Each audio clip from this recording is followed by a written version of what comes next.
आपका flat ready है, पर क्या आप उसमें लीगली रह भी सकते हो? बस यही एक पेपर डिसाइड करता है कि आपका ड्रीम होम सेफ है या रिस्की। तो चलिए शुरू करते हैं। इस वीडियो में हम सिंपल लैंग्वेज में समझेंगे ऑक्यूपेंसी सर्टिफिकेट होता क्या है, कब और कौन अप्लाई करता है, ओसी ना हो तो बाहर को क्या रिस्क होते हैं, पार्शियल ओसी का रियल मीनिंग क्या होता है, ताकि आपका घर सिर्फ सुंदर ही नहीं, लीगली भी सेफ हो। सोचो, पोजीशन मिल गया, कीज मिल गई, सोसाइटी का ग्रुप भी बन गया, पर एक दिन आपको पता चलता है ऑक्यूपेंसी सर्टिफिकेट यानी ओसी ही नहीं है। और तब होता है कंफ्यूजन, ओसी होता क्या है, क्यों जरूरी है, और अगर नहीं है तो क्या प्रॉब्लम होगी। चलिए nobrokerage.com के थिंग्स टू केयर में ओसी को सिंपल लैंग्वेज में क्लियर करते हैं। सबसे पहले समझते हैं कि ओसी होता क्या है। ऑक्यूपेंसी सर्टिफिकेट यानी ओसी एक ऑफिशियल अप्रूवल होता है जो लोकल अथॉरिटी जैसे बीएमसी, पीएमसी या सिड को इशू करती है। सिंपल वर्ड्स में गवर्नमेंट ये कंफर्म करती है कि बिल्डिंग सेफ है, रूल्स के अकॉर्डिंग बनी है और लोग यहाँ लीगली रह सकते हैं। याद रखो, फ्लैट जितना भी प्रीमियम या ब्यूटीफुल हो, ओसी के बिना वो लीगली कंप्लीट नहीं माना जाता। और अब जो सबसे कॉमन डाउट होता है, ओसी कब मिलता है और कौन अप्लाई करता है। ऑक्यूपेंसी सर्टिफिकेट के लिए बिल्डर या डेवलपर ही ऑफिशियली अप्लाई करते हैं। पूरा कंस्ट्रक्शन कंप्लीट हो जाता है। इस स्टेज पर सिर्फ फ्लैट रेडी होना इनफ नहीं होता। अथॉरिटीज फिजिकल साइट इंस्पेक्शन करती है।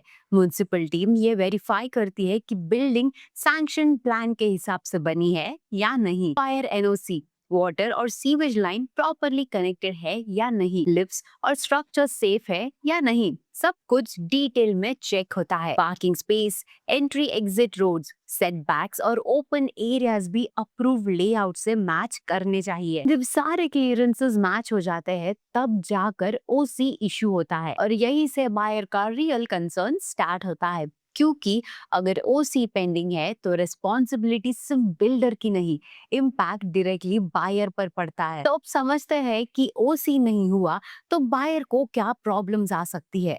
सबसे पहले, ओसी मिसिंग का मतलब हर केस में इलीगल कंस्ट्रक्शन नहीं होता, बट हाँ, रिस्क लेवल काफी हाई हो जाता है। कई बैंक्स ऐसे फ्लैट्स पर होम लोन या फाइनल डिसबर्समेंट डिले कर देते हैं। रीसेल के टाइम नेक्स्ट बायर हेजिटेट करता है और प्रॉपर्टी स्टक रह सकती है। वाटर और इलेक्ट्रिसिटी कनेक्शंस टेम्पररी अप्रूवल पर चल सकते हैं और म्युनिसिपल अथॉरिटी से नोटिस या पेनाल्टी आने का रिस्क भी रहता है। और अगर सीरियस डिविएशन निकला तो लीगल कॉम्प्लिकेशंस का केस बन सकता है। घर लेने का मोमेंट सेलिब्रेशन का होता है, कोर्ट कचहरी के स्ट्रेस का नहीं।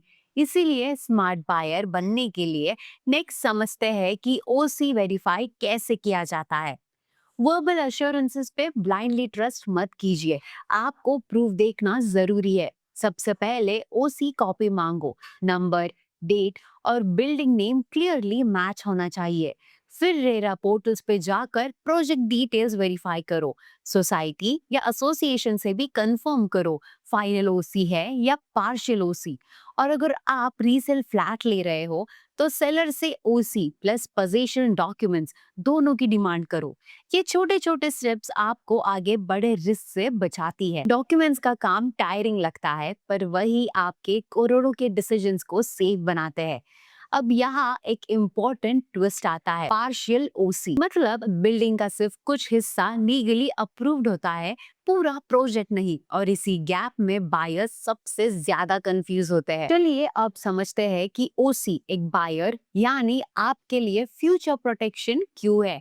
आज आप फ्लैट में कंफर्टेबली रह रहे हो, सब नॉर्मल लग रहा है, लेकिन ओसी की रियल इंपॉर्टेंस फ्यूचर डिसीजंस के टाइम पे समझ आती है। जब आप फ्लैट रीसेल करना चाहोगे, बायर सबसे पहले ओसी पूछेगा। अगर आप टॉप अप लोन या रिफाइनेंस प्लान करोगे तो बैंक ओसी को स्ट्रॉन्ग डॉक्यूमेंट मानता है। सोसाइटी अगर रीडेवलपमेंट के लिए जाएगी तो ओसी लीगल क्लैरिटी देता है। और जब म्युनिसिपल रिकॉर्ड्स अपडेट या ओनरशिप वेरिफिकेशन होता है, ओसी एक सॉलिड प्रूफ बन जाता है। सिंपल वर्ड्स में समझे तो ओसी ये प्रूव करता है कि आपका घर सिर्फ बना हुआ नहीं, लीगली अप्रूव भी है। चलिए अब देखते हैं कुछ recent update. Recently Maharashtra government ने अनाउंस किया है कि मुंबई और एमएमआर की 20,000 से ज्यादा बिल्डिंग्स जो अब तक ऑक्यूपेंसी सर्टिफिकेट नहीं ले पाई थी, उनके लिए रिवाइज्ड ओसी रेगुलराइजेशन स्कीम्स लाई जा रही है। इसका सिंपल मतलब ये है कि प्रोजेक्ट सालों से ओसी के लिए अटके हुए थे, उनको लीगल क्लैरिटी देने का प्रोसेस इजी बनाया जा रहा है, जिससे 10 लाख से ज्यादा रेसिडेंट्स को रिलीफ मिल सकता है। इसी के साथ बीएमसी और अर्बन डेवलपमेंट डिपार्टमेंट ने ये भी क्लियर किया है कि बिना ओसी के ऑक्यूपाइड बिल्डिंग्स पर मॉनिटरिंग और स्क्रूटिनी और स्ट्रिक्ट होने वाली है। अथॉरिटीज क्लियरली बोल रहे हैं पोजीशन रीसेल या लोन से पहले ओसी वेरिफिकेशन इग्नोर करना फ्यूचर प्रॉब्लम्स को इनवाइट करना है।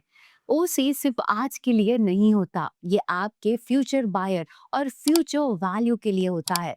इसलिए आज ओसी को इग्नोर करना मतलब कल के ऑप्शंस खुद ही लिमिट कर लेना। ओसी सिर्फ एक डॉक्यूमेंट नहीं है, ये डिसाइड करता है कि आपका घर सेफ इन्वेस्टमेंट है या फ्यूचर हेडेक।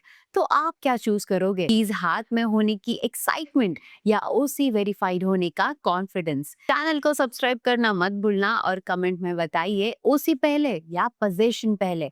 अगर ये वीडियो हेल्पफुल लगा हो तो लाइक करो, शेयर करो अपने फ्रेंड्स एंड फैमिली के साथ और सब्सक्राइब करो nobrokerage.com को।